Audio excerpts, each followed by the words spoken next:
personnel is William J. Raymond from CCI College, who's going to speak about something hopefully you've heard a little bit about, which is the Albert Ellis Institute. Good afternoon, everybody. I'm Gordon. Good afternoon. My piece is on more than just the Albert Ellis Institute. It's on rational behavior therapy as well as Dr. Albert Ellis himself. Dr. Ellis, although raised in New York City, was born in Pittsburgh, Pennsylvania on September 27, 1913. And he earned a master's and PhD in clinical psychology from Columbia University. He held many prominent positions, including chief psychologist of the state of New Jersey and adjunct professorships at Rutgers and other universities.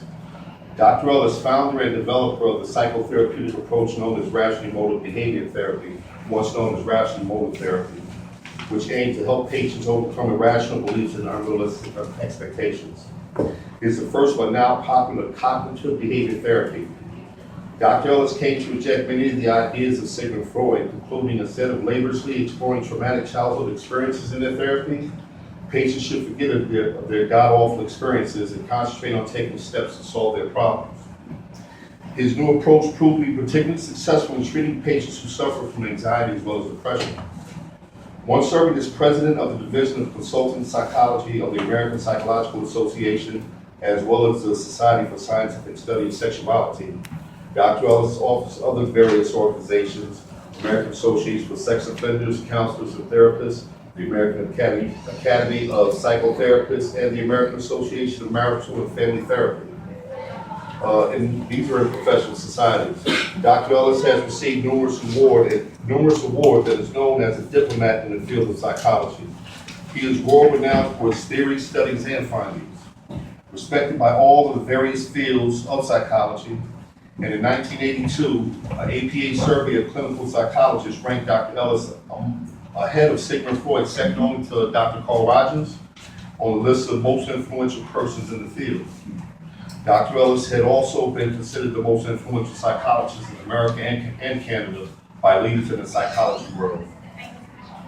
Dr. Ellis held that the idea that our beliefs upset us, which are first articulated through Epictetus, a Stoic philosopher around 2,000 years ago, men are disturbed not by events, but by the views of which we take them. And since the 1950s, RIBT is a form of psychotherapy and a philosophy of living created by Dr. Ellis. In all life's journeys, happiness is what motivates us towards our goals. Dr. Ellis taught to eliminate self-defeating thoughts while focusing on those that are beneficial and self-accepting. Whether it has to do with family, friends, or play, happiness is the supreme motivating factor that encourages us in all that we do. And that has to do with the conscious as well as the unconscious. Satisfying our needs, wants, and desires. So how exactly is happiness viewed? This is where our outlook on life comes in, as well as our personality comes into play. RABT gives viewpoints and strategies on dealing with those of taking a closer look at who is really in control of our emotions and state of emotions. Dr. Ellis had a belief about this, and it's called the ABC model. A, something happens. B, you have a belief about the situation. C, you have an emotional reaction to the belief. The ABC model shows that A does not cause C, it is B that causes C. It has really nothing to do with what happens, it's what the outlook that we take upon of what happened. There are other theories of Dr. Ellis that are part of rational motive behavior therapy, and anyone studying the field of psychology should research some of his writings, especially those who are following the cognitive therapy theory approach. There is also the Albert Ellis Institute, an educational and therapy institute located right here in New York on East 65th Street. Its motto is short-term therapy, long-term results, which was founded by Dr. Ellis himself. Dr. Ellis has written some 64 books, some of them bestsellers, with his first book being The Introduction to the Principles of Scientific Psychoanalysis, and over 600 articles on rational behavior therapy. He has shed a bright light on me as far as how I view things in the area of psychology that I choose to study, contending that although we all think irrationally from time to time, we can work towards eliminating the tendency. It's unlikely that we can ever entirely eliminate this, but eliminate the tendency to think irrationally, but we can reduce the frequency, the duration, and the intensity of it. Human beings are developed to be emotionally healthy and have acceptance of reality, even though reality is highly unfortunate and unpleasant. Therefore, this leads me to the 3 rules of acceptance. First rule is unconditional self-acceptance. I'm a valuable human being. I have good points. I have my bad points. There's no reason why I must have flaws. Despite my good points and my bad points, I am no more worthy or no less worthy than any other human being. The second is unconditional other acceptance. Other people treat me unfairly from time to time. There is no reason why they must treat me fairly. Excuse me. And the people who treat me unfairly are not more worthy or no less worthy than any other human being. The third part is unconditional life acceptance. Life doesn't always work out the way that I like it to. There is no reason why life must go the way I want it to. And life is not necessarily pleasant, but it's never awful, and it's nearly always bearable. I got a personal investment in rational behavior therapy. When I started reading Dr. Albert Ellis, it was only rational motive therapy. The behavior part came in later. And I was in prison during this time. It's kind of funny, man, is that I spent 15 years in prison. And my thing when I was in prison was just, it's like I wanted to get out. It's like I didn't think about making my life any better. It's like I played basketball for 5 years. And I looked at the clock, and it's like I didn't even make a dent in the amount of time that I had to do. And I picked up the book on rational motive therapy, and I started reading it. And some changes started. And these changes started really slow. I wasn't really happy with some of the things that I've done in my lifetime. And I realized in order for things to change, that I really had to make some changes within me. Not only change within me, but my outlook towards people and the way I felt that people see me. It's like, like I said with the acceptance thing, it's not really about how they think of me. It's like, let's be realistic here. They talk about Jesus. That never stopped me from his journey. It's like I'm gonna run into contention of people feeling a certain type of way about me. But you know what? It's like me making progress along the guidelines that I'm making the progress right now is what's really important. I came home from doing 15 years and ended up getting arrested again with a whole bunch of other stuff. And during this process, they put me in a drug treatment program, and I started attending TCI College. When I started attending TCI, my reason for going to TCI was to get out of the program for the day. And I never expected the amount of change that's taken place in my life since then. That man sitting right there with the glasses, Dr. Jess Meridian, is a great part of this. He's my staff advisor. He's also the staff advisor for the Psi Beta Club, and I'm president of our school. The change in my life is I've learned suffering. And not only have I learned suffering, I've learned how to deal with suffering. It's something that I take great pride in right now. And please don't take this the wrong way. It's I'm not really happy about my past and the things I've done in the past, but it's without that, I wouldn't be the person I am today. I have a GPA of 3.7 right now. I'm in my 4th semester of school, and I'm dealing with problems on a regular basis. It's right now it's I got $1 million things on my shoulder. And actually, me being here today was not even part of my consideration, man. It's I said, you know what, this is important, but I have other things that are really more important. But I realize this is part of my growing, and I really need to be here for this. Not only for myself, but also for Sandra, because she's doing a presentation after me. She's another student at TCI. She's the vice president of the Psi Beta Club in our school. TCI College is great, man. It's it's a family atmosphere. The professors and the faculty, the administration, it's everybody works hand in hand for people to accomplish their goals. And without them, I don't know where I'd be today, actually. And, like I said before, Dr. J is the greatest part of my life right now. I don't know if he realized the amount of inspiration I get from him. And just for asking me to do some of the things I've done and being pretty successful at it so far.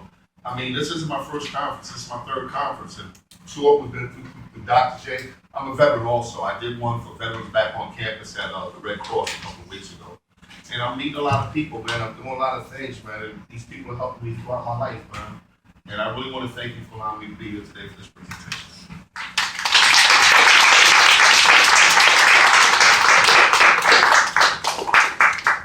Questions? We'll lose and take questions once everybody's done. Okay, that's fine, no problem. Easier that way. Thank you, everybody. Thank you. If you've never heard Albert Ellis speak, it's too late. He was a very interesting individual. Every other word out of his mouth was a four-letter word. So he was people away. That was guaranteed. It was sale and not sale. Thank you. Yeah. You guys probably know more about doing it than I know. Like what you do. Next up, we have Yoshua Trevino, Sonia Spratley, Brista Spencer, and Susan Barron from Marymount, Manhattan. They're going to talk about the application theory of language universal, societal attitudes towards language behavior. Let's see all set up.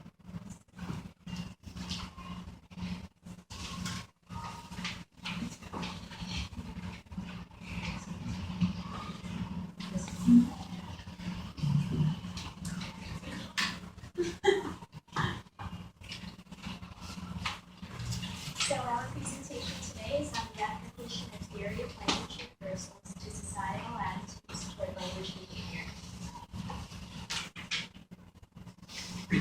We begin with the premise of the innateness and language universal theories, first proposed by Noam Chomsky, that all human language forms share universal rules and functions because of the biological nature of language. We have developed an exploration of the regularity of linguistic differences utilizing speech and language technology common in education. This country continues to see the rise of Englishes, which include varieties of accents, dialects, and discourse traits. With the rise of English variations, there is a bias towards the standard. We see a parallel rise in the use of language-based technology in education. These are argues that principles of linguistics should be incorporated into classrooms other than English, such as social studies. Barron's addresses higher education, claiming that all professors and students should have metalinguistic awareness. Squires and King combine media and linguistic research, often employing technology to make the subjective objective. Squires and King use speech analysis software to look at stereotypes of pitch in gay male speech, grammar analysis in African American vernacular English in films, and analysis of Spanish influence on English via Latino performers. Cook looks at the ways that language-based technology alters the way we interact with social beings. We explore the relationship between language-based technology and linguistic bias. Specifically, our work explores ways that language-based technology in education fosters a linguistic bias toward a narrow definition of linguistic correctness. We asked, in terms of technology, what grammatical patterns are considered correct, what accents are deemed normal, and how are regional accents and dialects treated. We hypothesized that linguistic-based technology fosters a binary, prescriptive view of linguistic correctness. It keeps correctness within a narrow range. To test which grammatical patterns are considered correct, we use several grammar check programs. So we use Microsoft Word, Ginger software, GrammarBase, and PaperReader. So what these programs do is they scan documents for grammatical errors and they deem them as correct or incorrect. So some of the patterns that we tested were run-on sentences, passive fragments, subject-verb agreement, commas, apostrophes, periods, and using which versus that. So the checks in the boxes show that these are the grammar styles that were deemed as incorrect by the patterns, and the revision in the chart means the programs were deemed so-called incorrect, and this is the correct version that they provided. Our results demonstrated inconsistency in the different programs as to what is considered correct and what is considered incorrect. To test how the dialects are treated by the same programs, we entered several syntax patterns used in African American vernacular English. So similar to our syntax results, the programs were inconsistent when determining what dialectal patterns were considered incorrect. So some of the dialectal patterns that we used were multiple negation, use of the past participle, additional preposition, helping verb omission, uninflected helping verbs, and uninflected present tense. So we found that all of these programs take an all or none, right or wrong approach, where a pattern is either deemed correct or incorrect. To test how the accents are treated by the programs, the first program we used is called Drag and Dictate, and it's a voice-to-text program. So you speak into a microphone, and your voice is translated into a text file. And to use the program, you must go through voice training, where you speak into the microphone for about 10 to 15 minutes, so the program becomes familiarized with your voice. And to test how well they were sensitive to different accents, we used untrained speakers. And we found that Dragon wasn't able to normalize the speech, and they weren't able to pick up any of the speech putting into the text file. This is VowelViz. VowelViz is a mobile application. It allows users to visualize vowels in real time. When the speaker speaks into the microphone, the location of the vowel is represented on screen as a character in the International Phonetic Alphabet. The characters are placed on a quadrilateral. The quadrilateral indicates how vowels are related to articulatory structure. For example, E is a high front vowel, and it's in the top left of the quadrilateral there. Users can listen to the various vowels using the app's output. The app also has a in-app tutorial, so users can familiarize themselves with the app and the International Phonetic Alphabet itself. The app may be useful in demonstrating differences in accent. Upon testing, 2 speakers of American English show variations in the same vowels. The vowels varied in terms of articulation, which meant they appeared at different places on the quadrilateral. For example, take E again. E again. It appeared at different spots on the quadrilateral. This app does not demonstrate how right or wrong speakers' pronunciation is. However, it does showcase that language is not as fixed as many people believe. This is pronunciation training. Pronunciation training allows users to practice sounds in English. Users can take quizzes and participate in practice sessions. Users can practice formation of sounds in isolation, in words, and in phrases. The app generates a score from 0 to 100. It's supposed to represent how correct the pronunciation is. As an example, the word car was tested with a more standard English pronunciation and scored as a 100. The same word was tested by pronouncing it as care, and it was rated as a 60. There's no way to determine what criteria are being used for scoring. The application perpetuates the idea of linguistic bias because it promotes the idea that there is a good or bad English.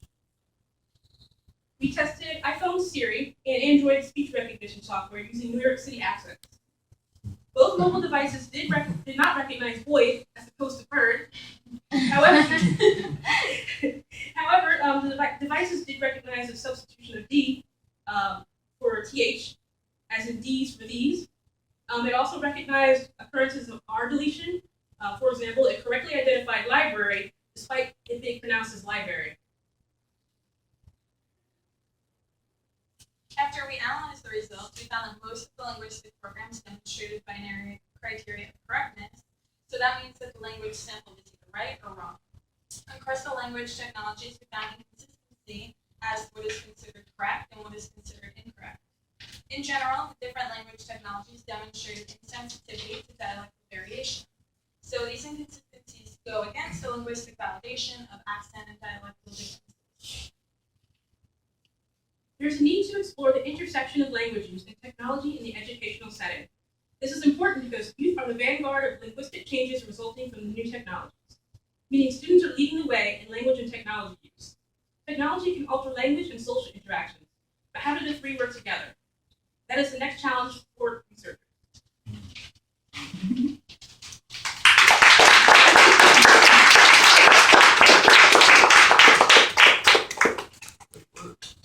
Wow. Good question at the end. Yeah, questions later. Next up, we have Jeanette Raymond, Wendy Ochoa, Catherine Payne, Rick Waltz, Yossi, and Kevin Wu from St. Francis College, St. College on the University of New York City, insights into behavior and survivorship of the urban ecosystem. Yeah. So bear with me, I'm just gonna put this out.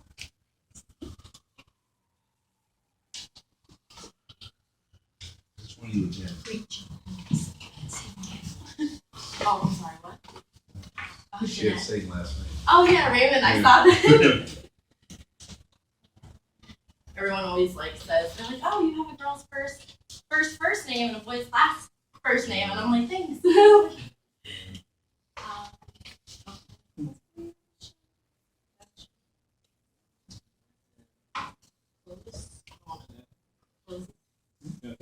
Just hit the display.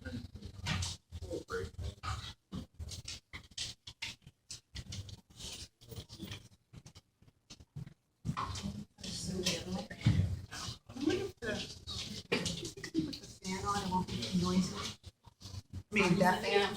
I You can try.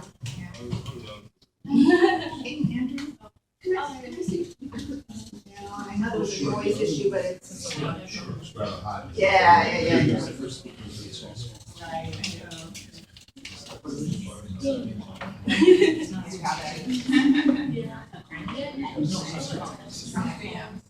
To get drowned out. Write it down.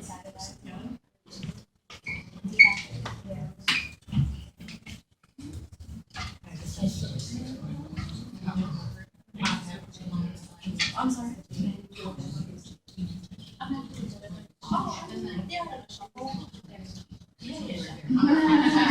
don't want to change your slides for you. There we go. So yeah, so when yeah, that was really good. I loved it. So when you have to close out, I don't know why, but I just have to figure it out. Oh yeah, you're good. Okay guys, hi, my name is Jeanette Raymond. We are all research assistants at the Center for Pinniped Ecology and Cognition, which is newly founded at St. Francis College. So welcome.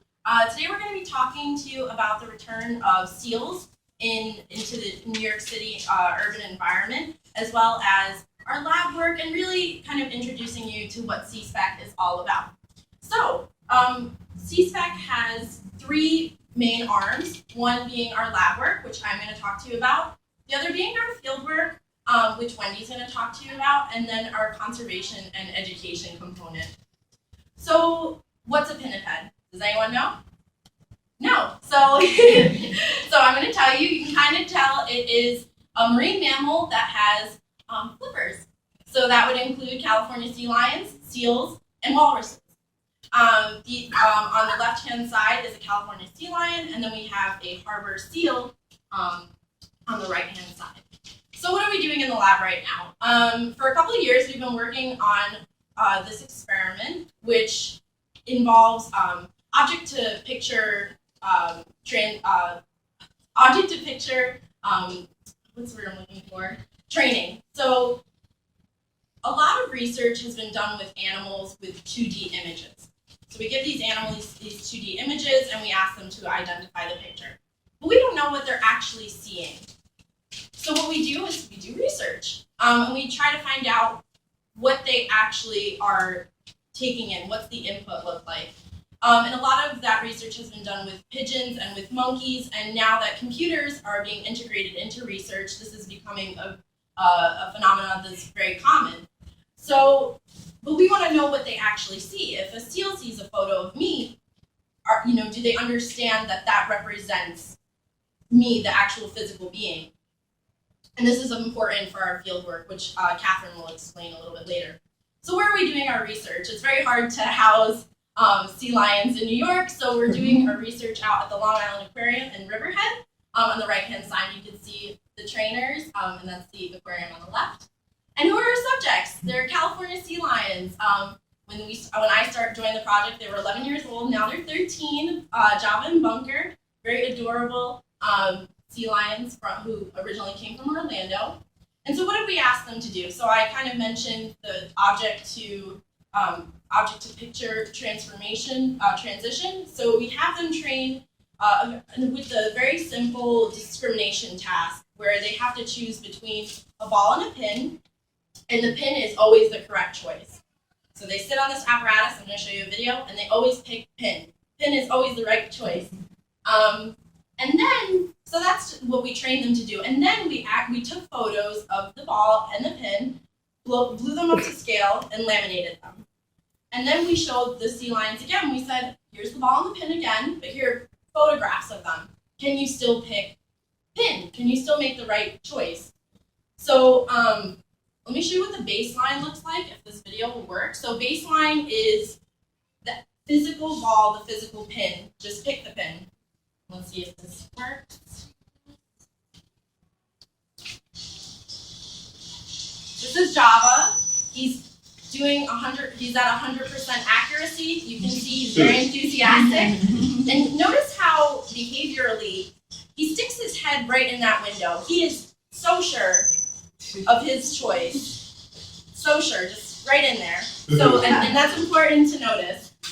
So let me show you what it actually looks like when we do the actual test. So that was baseline. So this is, I'm going to show you a video from the actual test.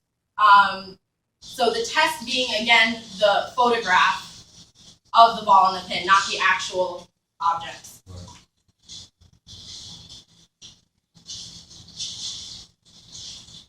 And see if you can pick up behaviorally.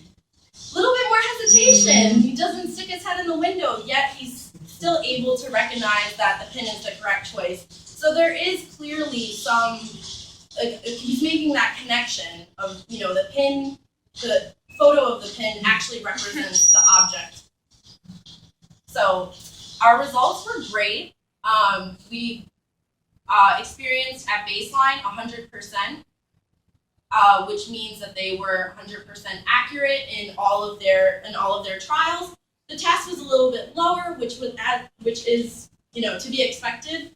There's new stimuli. It's a little bit of intimidating, but still very significant.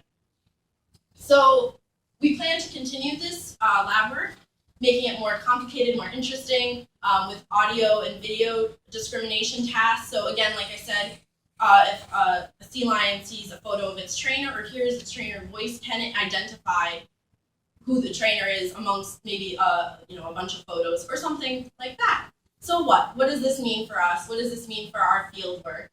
And that's where my lovely colleague is going to step in and let you know all about that. Okay, so as we stated before, we did a simple discrimination procedure, which was the ball versus the pin. And this might seem really easy to us as humans because we can discriminate these things without really thinking about it.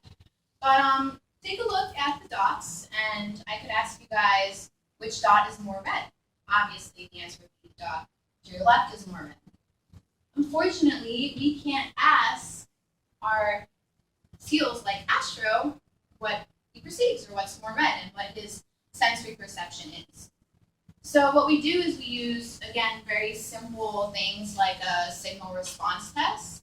And what that is a signal is sent and a response is met, that's a hit. If no signal is sent and a response is given anyway, that's a false alarm. And if